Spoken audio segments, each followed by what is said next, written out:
How did Media Alpha, one of the largest marketing companies on this planet, generate $1.2 billion with the pay-per-lead model without running any ads themselves? Because in this case study, I will break down why the math and economics behind pay-per-lead is so structurally unfair to anything else that gurus are pushing in the market. That 9 out of 10 companies listed on the NASDAQ are pay-per-lead companies. And in this case study, you will understand how much potential you are wasting as an S-tier entrepreneur in the wrong business vehicle. Because maybe Alex Hormozi was right. Maybe you are an entrepreneur that's running in the wrong business vehicle, and you would be way further ahead with the pay-per-lead model. Hi guys, my name is Zavai. I'm an autistic 7-figure pay-per-lead agency owner. As you can see, since May on this account, we spent around 100 grand selling leads from $250 to $400 depending on geography and qualification, and we generate them around $150. So specifically, today's topic is made for people who are not into that dopamine bullshit type of video, right? They just want raw, in-depth, super in-depth juice. Pay-per-lead juice, so to say, because what I'm about to tell you is going to change your whole perspective on business models and the scalability of such, because this company did $310 million in revenue within their first quarter, right, without running any ads themselves. And you might ask yourself, how is it that 9 out of 10 pay-per-lead companies are listed on the NASDAQ, right? What makes them so scalable? They don't even run ads themselves to generate the leads. Well, it's because the clients they're working with are trillion-dollar insurance companies. And when you move from local businesses and apply the same skill set of marketing and media buying to a whole different consumer segment that does like 5 figures a minute on ad spend, then you're gonna go into the NASDAQ, because most marketing companies, like it or not, they're not e-com, they're not retainer, SMMA, or AI agencies. They are pay-per-lead companies and software companies, obviously, because those two are the most scalable, in fact. And that's why they're listed on the NASDAQ. And specifically, they did $310 million within their first quarter, right? Last year they did $1.2 billion in revenue. And how it essentially works is that they've built up a marketplace to sell leads. So that's why they don't run the ads themselves. And I'm going to explain to you exactly how it works, because Media Alpha is a broker, right? They're an aggregator. They're the middleman between us, the advertiser, and billion-dollar insurance companies. I'm talking about people in auto insurance, home insurance, but for Media Alpha, 95% of their revenue is generated in auto insurance because it is one of the largest insurance markets in the States. Auto insurance is mandatory by legal statute, so everybody has it, which is why it's so big and it's never gonna go away. And specifically, these leads, right, are just routed to these large trillion-dollar insurance companies, so the insurance companies on the back end can grow. So you see where I'm getting, right? They're the middlemen, but just a very sophisticated middleman that's been building their business for the last 15 years. And they are basically exploiting the marketing and media buying knowledge of us smaller agencies that feed them data. Because we would be generating all of our traffic from Google, Meta, YouTube, comparison sites, SEO, AI search is now coming up. You can also do leads with ChatGPT. It's also coming. Gemini, Perplexity, all of that is going to get monetized. Some people even do Quora, which is a forum, right? Email lists. I know a guy who basically has an 800 grand profit per month. We're talking about take-home profit, right? And he's running email or SMS campaigns to generate these auto insurance leads. And because these insurance companies have so much scale, they can buy so many leads off him. And he probably generates them around like $5 and sells it for like $20. So he makes like fat margin. But usually in auto insurance, how it works is the margins are super slim because it's one of the most competitive verticals on the whole planet. right? And that's where you can also take advantage of, because you can really replicate the ads that are working within auto insurance and use it for your own industry. We're going to talk about the ads soon, because we don't do like shallow content here. All of this is just giving everything away that I know personally, and also teaching you how a pay per lead agency that does 7 figures a year thinks. Now, specifically, Media Alpha Exchange, what they do collect is obviously the age, the zip and state, their location, first name, last name, right? And they basically collect a bunch of signals, or basically on which buttons like people click on, right? Do they want auto insurance? Are they 65 and plus, right? Are they into home insurance? Do they want auto and home insurance?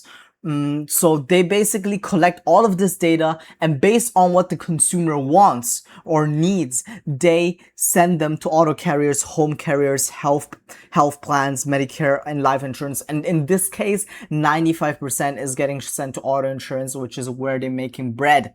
And that's why this guy was able to do 800 grand profit, because it's such a large industry, and his cost to generate leads with email and SMS is close to none. Now, specifically, they've routed $2.2 billion worth of leads to these insurance conglomerates, mainly auto, right? So it's not a small number, definitely not, which is why they're listed on the NASDAQ. What's to note here is that all these different verticals, right? Auto, home, health, Medicare, even legal, in the last 20 years, they've only been growing, which is why the pay-per-lead companies were growing also exponentially with them, which is the best thing ever, because you want to always locate yourself in a growing market so you can grow with the market and with these corporate clients. And the business structure of pay-per-lead is so lean that if we look at the balance sheet, right, I'm not going to waste your time with it, but I've seen that maybe like 3-4% of, the whole revenue is of the whole cost is basically staff members. So it's very, very lean. I myself just hired my first CTO like a few days ago, right? I was able to just hit like, 7 figures a year without anybody supporting me, not even a VA, because I just didn't need it. That's how lean the business model is. And I've seen companies scale to $1 million months with just the founder, a setter, a salesperson. We got a CTO, and then one, editor / media buyer, and that was it. So it is essentially one of the leanest models out there. And easy to start, because you have maybe $400 worth of software costs. You don't even need to go high level.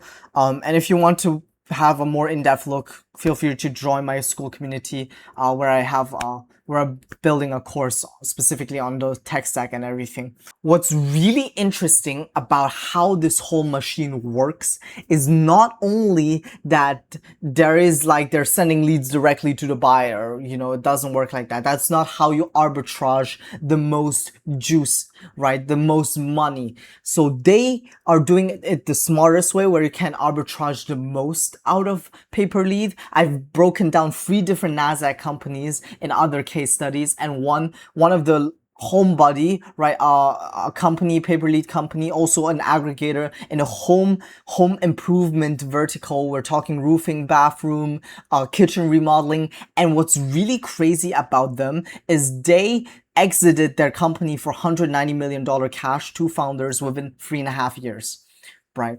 Obviously, prior to that, they have 7 years of experience, but I also made a video on that if you're interested. But all of these billion-dollar and multi-hundred-million-dollar companies operate on what is called API bidding. And just like when you're bidding on Mona Lisa, where you have, bidders like, if I were to want to buy the Mona Lisa, it's like at least 100 million, right? If not like 500 million. And some, like Donald Trump bids like 1.2 billion, and then freaking some tycoon from Saudi Arabia bids like 2 billion. So the Mona Lisa is obviously going to the tycoon. And here it's the same case, guys. The person that bids the most on the lead, for instance, all of these are big, large auto insurance companies, right?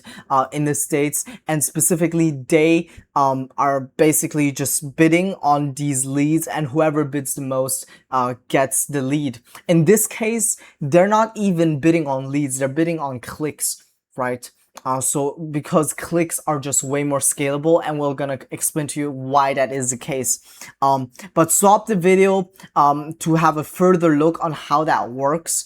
But it's quite explanatory. API bidding. Everything is done via like an API, which is a connection between softwares and computers. And it just all is basically shooting signals. You know, I'm not a tech guy, so I don't know how it works. What I do know is that this part you can outsource to an Indian guy for like $500 a month, because it's just technical stuff, you know, lead routing, lead distribution. It's not something that you need to deal with as a founder, and you can definitely outsource that quite easily.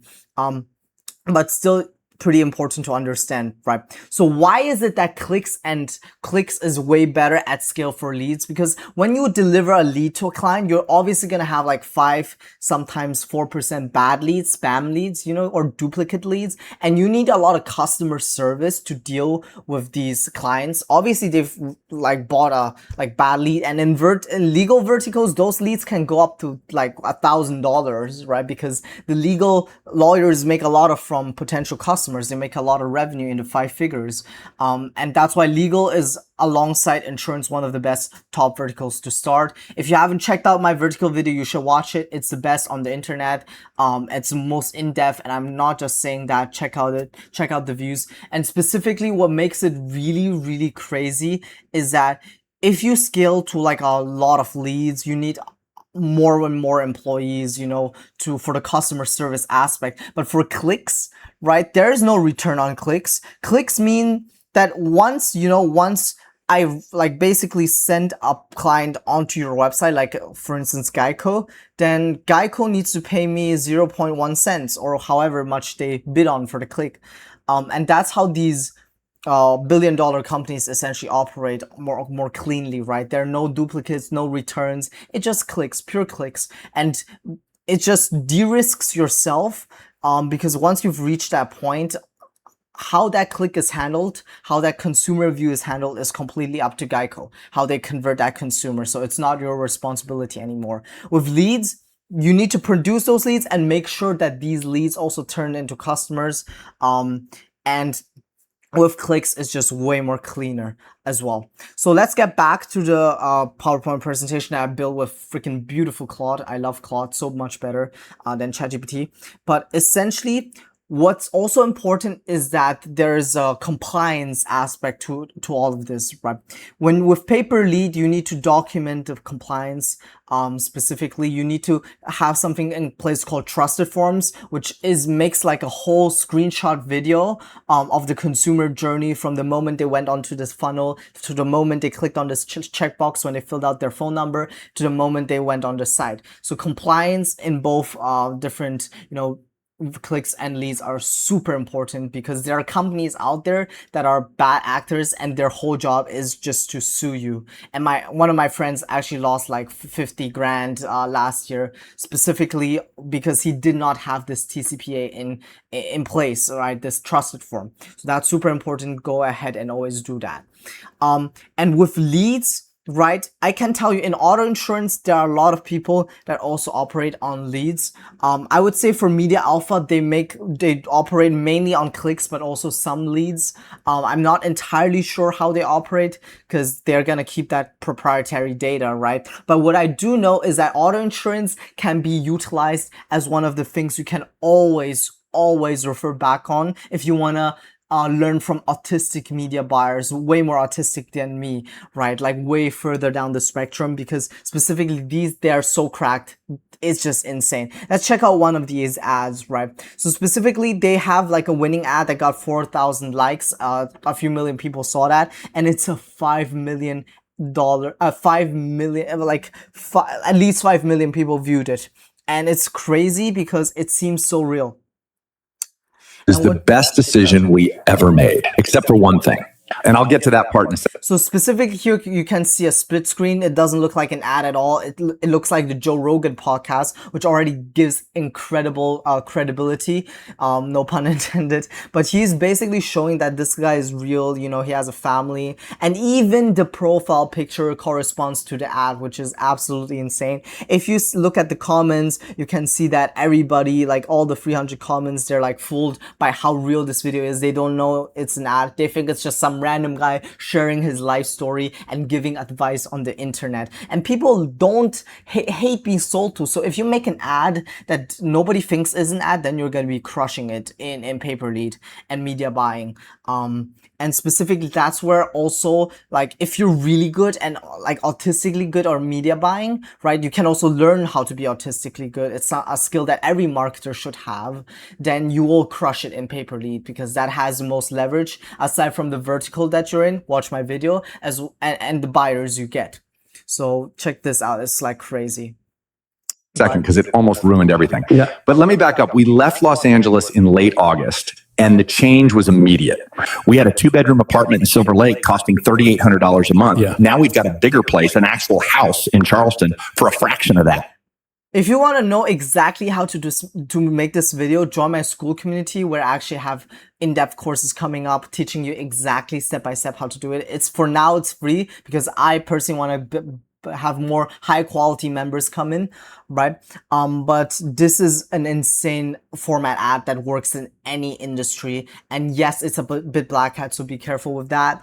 But the Joe Rogan, it's perfect, right? And this guy obviously knows he has a lot of these. If you see a guy, right, an account with like a profile picture that's kind of just a stock photo, then you know that guy is a killer, because a lot of these people, they have hundreds accounts and they have a crazy meta infrastructure, a media buying infrastructure that they set up with different accounts and proxies. And if you want to learn more about that, which is one of the most important topics in pay-per-lead, how to build your meta infrastructure, I made the most in-depth guide on the internet about that as well.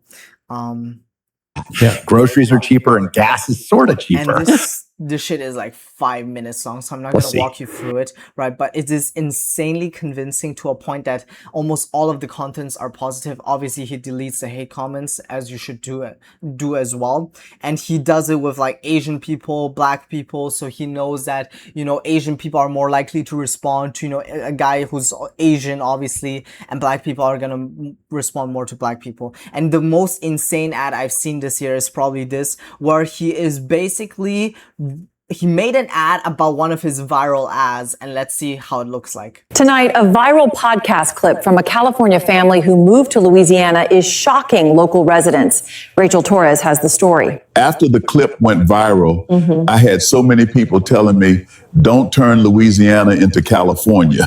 Curtis Holloway is one of thousands of Californians who have left. He made a Joe Rogan podcast like this one that I showed you, and obviously it printed a lot of money, and then he used that momentum to actually make another TV AI generated ad about this podcast ad that went viral. It is absolutely brilliant. Holy shit. I mean, I just had a visual orgasm, you know. For a lower cost of living. For Curtis. Like, straight as fuck, like... But yeah, I just needed to clarify. And his family, it was the best move they ever made. Well, but weeks later, Curtis was at a hardware store near his new home. It's absolutely insane, right? This is basically the ad that he was running that was crushing it. And he made an ad about a viral ad, which is so brilliant. But anyways, I'm using AdSpy, and here you can check out the comments and the likes, so you know for sure if an ad is working or not, as opposed to Ad Library, Foreplay, or the other ones. Foreplay you can use as well, because it shows you ads that are inactive, so you have more data. And then I would use also Get Hooked to save the ad. So that's like the stack. And as you can see, right, we took all of the data from the balance sheet directly. So everything is quite up to date. And what's really cool about the pay-per-lead model is it's really for S-tier entrepreneurs, serious people who want to build 9-figure companies and be listed like on the stock exchange, right? Really autistic people, probably, hopefully you who's still watching the video. And specifically, that's the business vehicle you should actually consider. Because when Alex Hormozi switched from Gym Launch, which was really service-based, he legit flew out, right, to different gyms to fulfill for them, and which he switched to Info, where he was selling information. He made like 7-8 figures in profit within like 12 months. So it's really the business vehicles and not your skills that matter in this circumstance, right? And with pay-per-click, it is just way more scalable because you have less of this operational headache where you need to deal with clients complaining about bad leads, right? Because a click is a click, and it's all up to you to make that click into a customer based on how good your landing page is. And Geico's probably spent, this is like one of the $1 trillion companies, $1 billion companies, and specifically they've optimized this page probably to the maximum, you know, to get people to buy. And what's really cool about that is that in this specific case, when you have the data on a consumer, right? For instance, he wants auto insurance and home insurance. You can sell it to two buyers. So one that wants one auto insurance provider and one home insurance provider. And that's how you actually make more money than you're supposed to, which is absolutely crazy. And here is basically a summary slide of why clicks scale better than leads, but I'm sure Media Alpha is making a mix of both, so to say, depending on the customer that they have. But they do have 1,000, you know, corporate insurance providers. And I would say in pay-per-lead, you're really hunting for whales. So specifically, they're going after, you know, they already have all of the big insurance companies under their belt. And those probably make around, you know, 70 to 80 or 90, even 90% of all their revenue, like 10 clients or something like that. And that's also been the case for me. Like a small portion of clients is just like responsible for like 80% of my revenue, which is crazy. So you're really going whale hunting here. And, you know, that's why the lifetime value of pay-per-lead is just substantially higher with way less headache, because the scope of delivery is just so small. You just deliver good leads as opposed to retainer, where you have a bunch of upsells, right? And you stretch out your margins with a lot of operational headache. And it's not burn and churn. You're trying to get corporate conglomerates that stick with you for years on end, right? Because they're not getting bankrupt. They're not getting scammed like retainer clients I had who lost like 500 grand on crypto, and that's why they couldn't pay me, you know. And specifically, what is also really cool is that they basically do all their volume in auto insurance because it's such a big market, right? In pay-per-lead, you're supposed to go after red ocean established markets like auto insurance that are always going to be there because it's mandatory to have auto insurance in the States. And that's why you want to figure out one of these verticals, bring cash in, and use that cash either to feed the business more or put it into like blue ocean verticals, risk some money and actually make a killing, because blue ocean verticals usually have wider margin. So you sell leads for $5 and you sell leads for $50 and you can generate them at $10. Whereas red ocean verticals, a lot of people already know about it. It's more saturated, so the margins are slimmer. Like in auto insurance, where an exclusive lead goes for $25 and you generate it for maybe $20 or $18.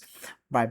And what's really cool is that they do have only 15% margins, but here, because they're listed on the stock exchange, their goal is not to have margin, right? Their goal is to grow as big as possible, because it's not like us, we just think about cash, you know, what comes into pocket, but how these people make money is in stock options, right? And I'll explain to you exactly what I mean by that. Because from the start, right, from 2014, they were founded. Basically, a lot of people bought in, and, you know, just a lot of private equity companies invested into Media Alpha. So the stocks of the founder got diluted. And specifically, what's really interesting is that BlackRock has like 5%, the founders each have 10%, and right now Stephen Yee is the CEO, so he's the operational CEO. He wants the company to be as big as possible because that means his stock options are going to be very valuable, and most of his network is coming from those 10%, right? Because he owns a $1 billion company. If he owns a $1 billion company, his net worth is 100 million. However, that is just displayed in the, in how valuable and how big a company is and how much they grow.